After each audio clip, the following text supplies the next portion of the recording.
Hello, everybody. Welcome to this very special reading vlog. Today I'm taking you to a little island off of the main coast of Takamatsu in Japan, which is actually related to the book I'm reading in this vlog, which is Battle Royale. There it is, that's our final destination. But the first stop of this ferry where we won't be getting off is actually the neighboring island, Okijima, which is like a very artsy island. So, for example, you can see here a piano shaped in the form of a sailing ship, which I found really interesting. But we're not getting off at this stop. We're actually now at our final destination, Okijima Island. And we're heading, first stop is our café for this morning because we had not had breakfast. You had a wonderful view from here to the port, and this is the ferry that we just took. So I'll take you along on this wonderful island, and I'll tell you more about the book we're reading in this vlog. Enjoy!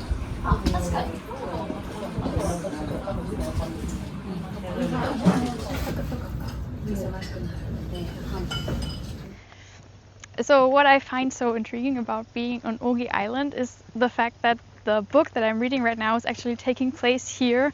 And if you know Battle Royale, it's the book that inspired any kind of, how can you say, book where people slaughter each other in a kind of dystopian world. So this island is where all of this takes place. So it's one class with 41 pupils who have to fight each other to the death. Of course, if you know the Hunger Games, then this is obviously based on this one book. So this is the origin story. And the book Battle Royale is by Koushun Takami. And it was written, I think, in 2000? No, in 1990s. So it's a very old book. But it's basically the origin story of all of this dystopian books about people slaughtering each other, and young people at that. So I think the children in this book are like 15 years old because they are in their third year of junior high school. And this is basically where this story is set. When I started reading this book, I did not realize this. I thought that it was set in a fictional place. But we were basically on the train going from Okayama to Takamatsu on, you have to cross this big bridge. And I was reading the first chapters of the book. I had just started it. And at the beginning of the book, there is a map of the island where this whole battle takes place. And I looked at the map and I was like, wait a second, there is Okayama, there is Takamatsu, that's exactly where we're going. And I told my husband, wait, we could actually visit the island where this battle is taking place. So that was a really nice moment. And so now we've made it possible. We've come on the ferry to Oki Island, Okishima. And now we're exploring. We're on our way to the lighthouse now. And we've been at a local cafe and I've read some more of the book. And if I'm honest, it's horrifying. It's really a terrifying book. There's so much gore. I don't want to spoil anything, but I've been in shock. I have to say, I didn't expect this. And that also means that it's not a very good holiday read. But if you think about it, people slaughtered each other here, at least in this fictional story. It's kind of chilling. There's the lighthouse! We've arrived!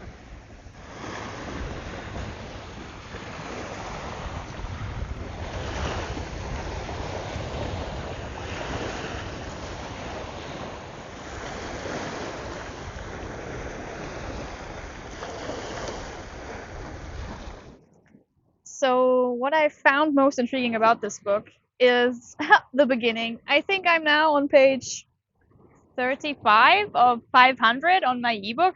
I think it has 600 as a physical book, so I'm at the very start. But I can feel it really sucking me in and keeping me engaged. I was telling you that this might not be a good holiday read because it is gruesome and I know that people will die. At the end of every chapter, there's a count, 41 students or 42 students still remaining. And this is very sinister because it tells you that there won't be any students left by the end of this book. And I think the fact that how the author decided to do this shows that you're in for a ride with this book.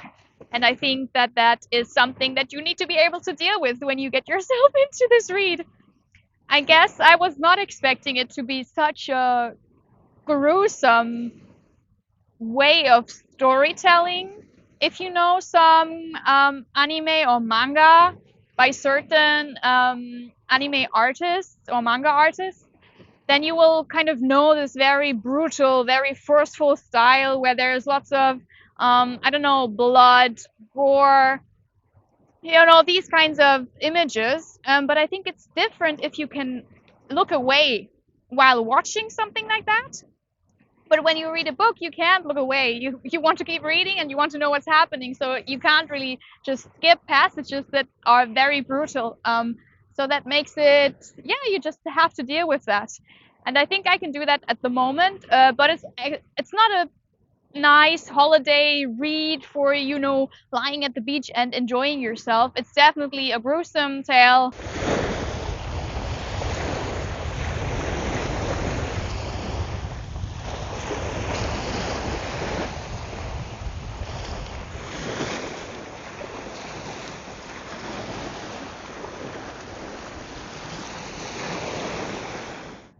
Another thing that I've noticed, I am from Eastern Germany, so my parents and grandparents all grew up and lived during the GDR period. And I think that this book, I think it's written in 1997, if I'm correct.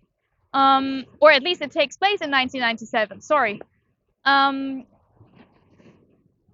the world that the author has built is very much similar to a socialist, communist society where there's imperialist forces kind of trying to jeopardize the welfare of the country, and we have to be strong. And there's a very top-down, state-first way of societal organization. The leadership is described as a dictatorship. So it's a mixture of Nazi Germany and the GDR, which is the Eastern German times. 40 years Germany was divided after the war, East Germany, West Germany, and Eastern Germany was part of the Soviet, satellite state of the Soviet Union. And so it reminds me a lot of the things that my parents have told me or that I've read about the GDR, which is also things we learn about in school in Germany. So that really gives me the chills because it's not too far away from what my parents or my grandparents have experienced. And of course, the GDR, it ended with the reunification of Germany in 1989. So it's not too long after this book was published and is set at where these things were actually real. But anyway, that's just some historical background, what I've kind of noticed while reading this book and, reflecting on the setup of this country that it's set in, this utopian Japan that it takes place in. Yeah, I'm going to talk a bit of spoilers now. So if you've not read the book, then I suggest you skip to this time frame that I'm going to insert right now. The setup of this book is that the class is going on a study trip, and they are inside a bus taking or about to take the same route that we took, just the other way around. So we came from Okayama and went to Takamatsu, and these guys were supposed to go from Takayama to from Takamatsu to Okayama. So they are on this bus when they are intercepted and given some kind of gas so that they fall asleep. And then they wake up and they get told that they have been selected for this program, which basically selects 50 classes in the third year of junior high school every year, I think, or every 2 years. And each of these 50 classes has to fight against each other. So the students from each class have to fight each other. And the whole data is, I think, somehow used for military functions or military purposes. So they can analyze the data and then use it in order to strengthen their country's military, possibilities or something like that. And what I don't understand is, the reason for this. It doesn't really make sense. For me, it doesn't make sense for a country to have to use their youth. And they're also saying that the birth rates are going down, as in Japan, as of now. And so why would they kill off, like, I don't know, almost 2,000 pupils every year or every 2 years just for military purposes? So that doesn't really seem to make any sense. But this is, of course, only the propaganda, things that have been publicized. So maybe there are other reasons for this, but basically the winner of this competition gets to have a lifetime pension and gets an autograph of the dictator. So that's nice. And the other thing that also confused me was that these children are not prepared. So they know that they could be chosen at the end of their third year of junior high, but they don't prepare at all, at least not officially, not that I know so far. So none of them know any kind of survival skills or martial arts, how to kill people. Although there is a 1 in 800 or 800 to 1 chance that their class gets picked, still I think I would prepare somehow, because there is a possibility. But maybe it turns out that they all prepared and I just don't know it yet. So that are my thoughts at the beginning of my journey with this book. And now we'll continue exploring the island that this supposedly takes place at. Fictionally, of course, because there has never been any kind of fight to the death on this island. At least not officially.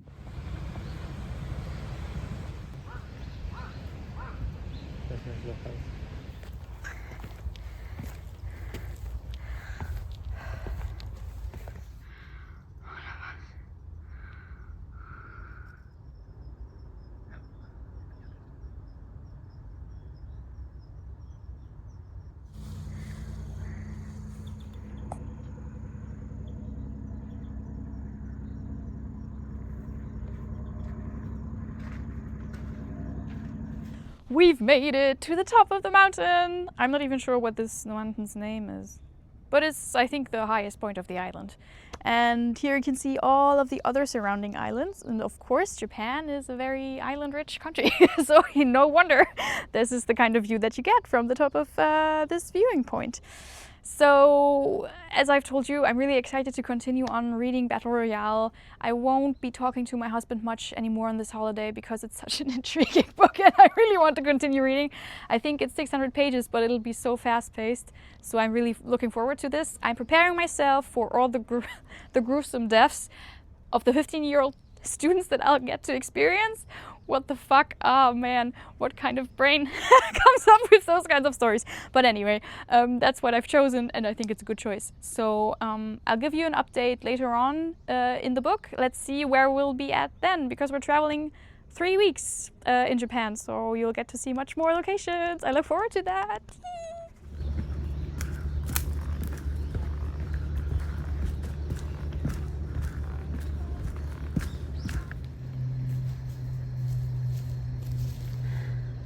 Low maintenance.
サービスショットですね、これ。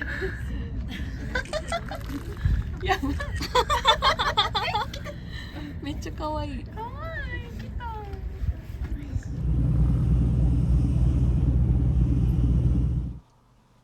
Guess who's back? Back again. Guess who's back? Guess who's back? Guess who's back? Yeah. We've returned back to Germany. and it's freezing cold, and I'm already in the Christmas mood. It's been quite a journey. I've been home for a week, and my husband is returning tonight. He stayed a while longer, spending some more days in Singapore, but I had to come back because of work. So I was able to adjust quite well to, you have jet lag, the time difference when you return. But I do miss having lots of free time and not having to work. I have to say that, yeah. But of course, I wanted to give you a little update on my journey with Battle Royale because I didn't finish my vlog while we were in Japan. So my last update was on the island where this book takes place. But of course, I finished it probably a week later. It took me a while to finish this book, but I enjoyed it a lot. This was intriguing. There were some plot twists that I didn't see coming. I think I expected something else from the ending. I thought that the author was going to do it, like, do a little something different. But in the end, I think I understood the decisions he made and why he made them. I totally see why this is such a classic and really coined its own genre, actually. It's a big recommendation from my side. And maybe the last thing I'll mention is that my husband also started this book, and we promised each other that when he finishes it up, we're going to watch the movie, because I know there is a live action movie. My brother has actually seen this and told me that he enjoyed it a lot, so I'll get ready for watching a movie that, well, is very, full of blood, people killing each other. But if that's the vibe you want to have in your movie time, then yeah, that's probably a good recommendation. So I'm looking forward to that, but of course only when my husband is done with the book, because otherwise he'll spoil the reading experience. So I will upload more videos on our travels in South Korea and Japan. This is probably the first one. So you will see lots of more clips of us traveling. I'll also try my luck with voiceover and tell you a bit of, the journey and experiences we've made throughout this travel time in this year. So I hope you enjoy, and I hope you're all doing well, and I'll see you again in the next one.